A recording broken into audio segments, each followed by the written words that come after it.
The following segment is a mock debate produced for educational purposes only.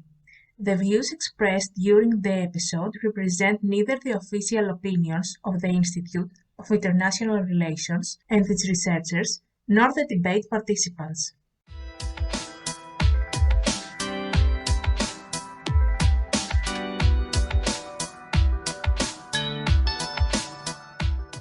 Hello, everybody. I am Klimis Katsiavrias, and I welcome you all to Podcast.IA, the podcast of the Center for Russia, Eurasia, and Southeastern Europe of the Institute of International Relations. Today, we have with us Theoni Griva. Hello, Klimis. Thank you for having me here again. It's great having you. And Panagiota Chatzilymperi. Hello, everyone. Of course, Pavlos Karagiannodimas. Thank you once again for inviting me. And Stamatina Somaraki. Thank you too for the invitation. Thank you all for being here. Together with them, we will talk about Japan's rearmament. More specifically, in today's debate, the participants will have to answer the question, does Japan's rearmament constitute a positive shift in paradigm?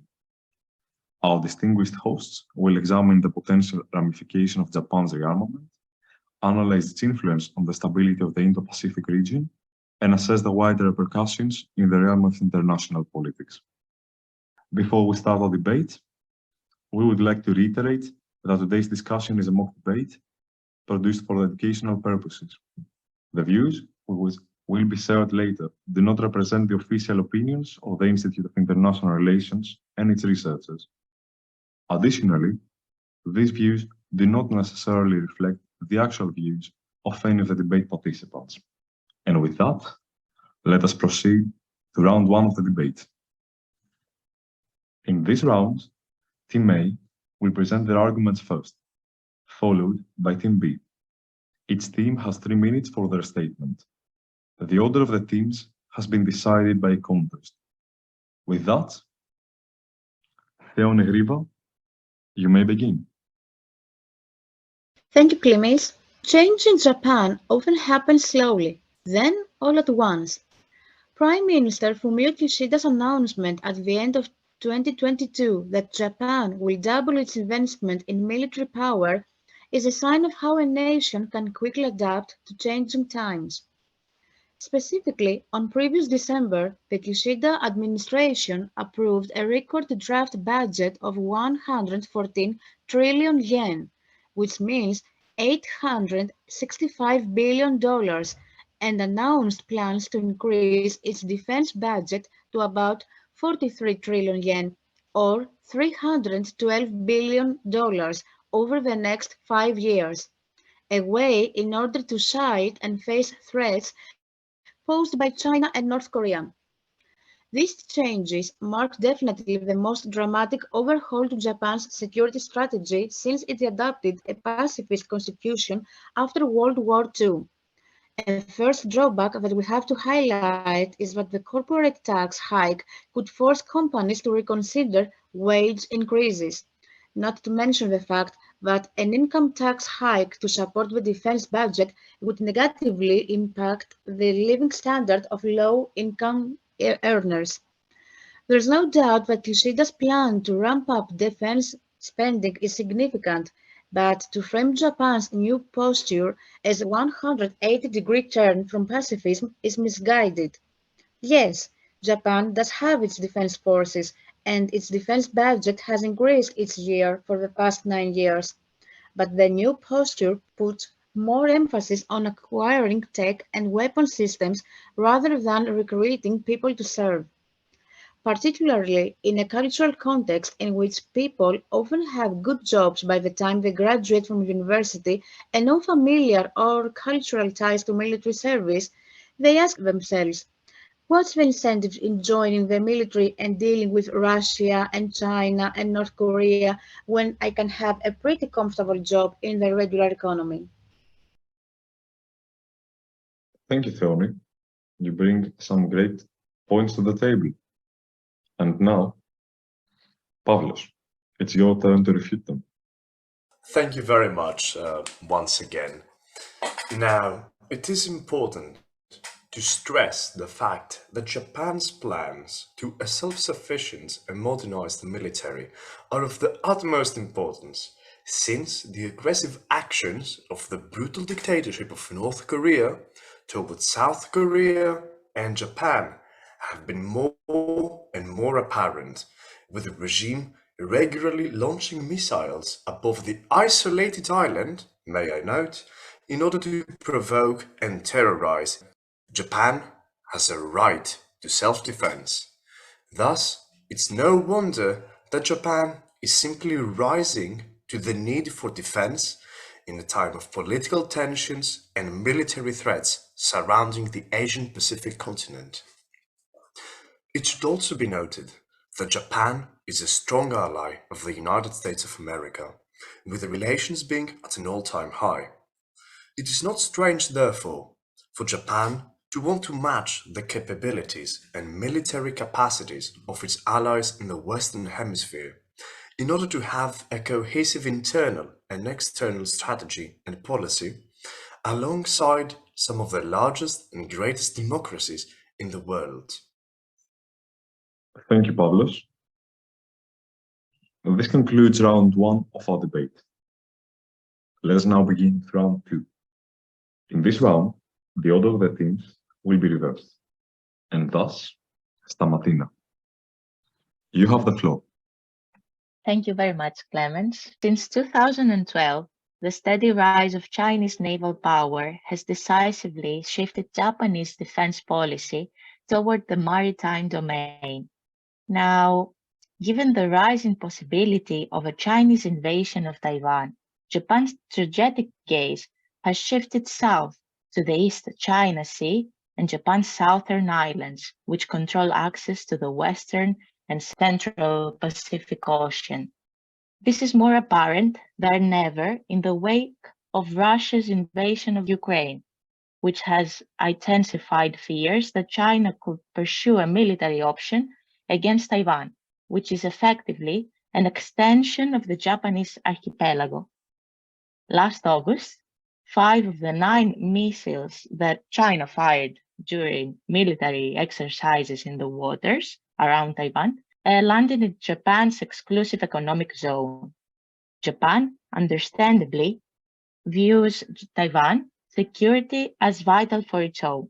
Japan's push to become more self-reliant on defense could improve the defense capabilities into a more confident and secure Japan and a more stable Indo-Pacific. On December 2022, Japan unveiled a bold new national security strategy, which includes a plan to double defense expenditure within 5 years.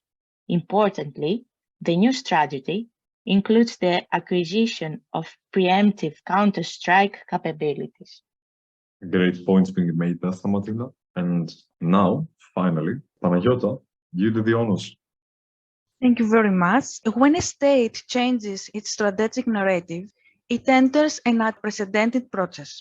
Japan is at risk of entering an arms race that could have a negative impact on its production and economy. The change of a strategic doctrine corresponds to developments in political and social reality. Indeed, the Pacific has been upgraded in terms of its geopolitical importance following China's military reinforcement. However, Japan needs to remember its historical past, particularly the period of World War II.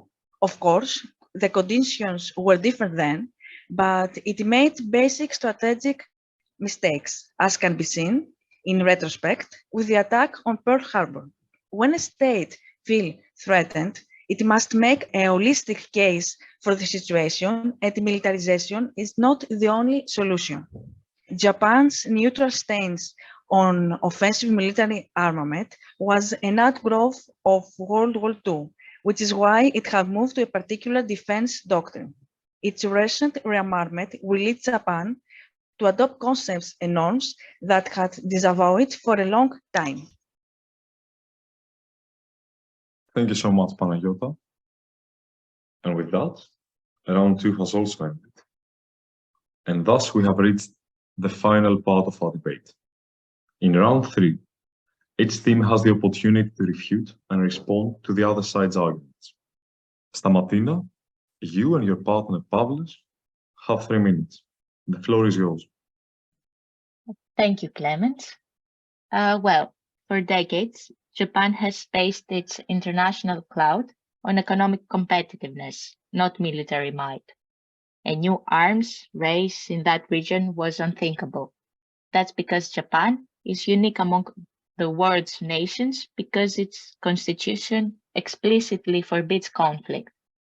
But if the Japanese government is serious about countering rising Chinese naval power, it must be prepared. Strong arms make peaceful neighborhoods. A well-armed and mutually defensive Asia-Pacific could deter a terrific and bloody Chinese conquest of Taiwan without firing a shot. If this could be achieved, it would be of inestimable benefit. The Pacific is a fractious place. It needs rules and countries willing to act as deterrents and protectors. Now I will give the floor to my partner Pavlos. Thank you very much, Stamatina. And I would like to add to that. In a time where dictatorships rise and gain power all around the globe, we should congratulate the efforts made by democratic states like Japan that develop the military capabilities, not only to protect the democratic ideals of the countries from terrorist states that wish to spread terror and chaos around the globe, but also defend democracies around the world in a manner similar to the support of the West in the Russian-Ukrainian war, the largest battle of democracy versus dictatorship. Thank you, Pavlos and Stamatina. You have been of tremendous importance in elucidating some very complex topics. And now it is time for your opponents to take the floor and refute you. So, Panagiota, you can start. At the moment, the Taiwan issue is very important in the Pacific regional system.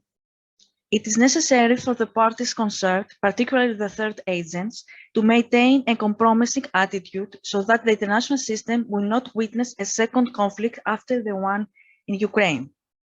The arms race is a possible development in these areas, as all countries are increasingly moving towards the creation and purchase of weapons with high lethality. Japan is a very complex situation, so I give the floor to my colleague, Theoni. Thank you, Panagiota. Under this plan, Tokyo wants to enhance its ability to strike enemy bases, and besides that, to buy US long-range missiles capable of destroying enemy launch sites if it is attacked. It will also increase its cyber warfare capabilities. But let's see it objectively. The security environment has gotten more dangerous, not only in East Asia, but elsewhere. Between China antagonizing Taiwan, North Korea testing missiles and nuclear warheads, and of course, Russia's invasion of Ukraine, many nations, Japan included, worry about the future and the possibility of conflict. All those concerns have created an environment for proposed policy changes that the elites have been pursuing for some time now. And in case of Japan, the public sentiment has changed in part due to the war in Ukraine. Although we shouldn't forget that Japan's public debt in comparison to its GDP is already the highest of any G7 country since 1998, and increasing the debt burden could strain the Japanese economy. Last but not least, we should refer that Kishida himself is an unpopular leader, tainted by the scandal of his deceased predecessor Shinzo Abe's and the ruling Liberal Democratic Party's alleged association with the Unification Church. In a few words, what Fumio Kishida does is sounding the alarm about major issues that the country faces, but he offers no clear solutions. Thank you, Theoni and Panagiota both. With that, round 3, and therefore our debate is over. We hope our listeners have learned more about Japan's rearmament, a topic that has undoubtedly raised alarm, but without clarifications being made, a more nuanced image may actually be realized. Thank you, all four of our debate participants, for your arguments. Thank you, Theoni, Griva. Thank you, Klimis. Thank you for the great hosting again, and I hope that our listeners will enjoy our conversation. Thank you, Panagiota Chatzilymperi. Thank you all for the very interesting discussion, and Klimis for your wonderful hosting. Thank you, Pavlos, Karagiannodimas. Thank you once again for the incredible hosting and for the opportunity to debate on such wonderful topics. And last but not least, thank you, Stamatina Somaraki.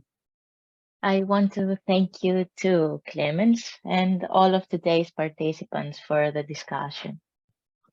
And I would like to thank every single one of you listeners for tuning in.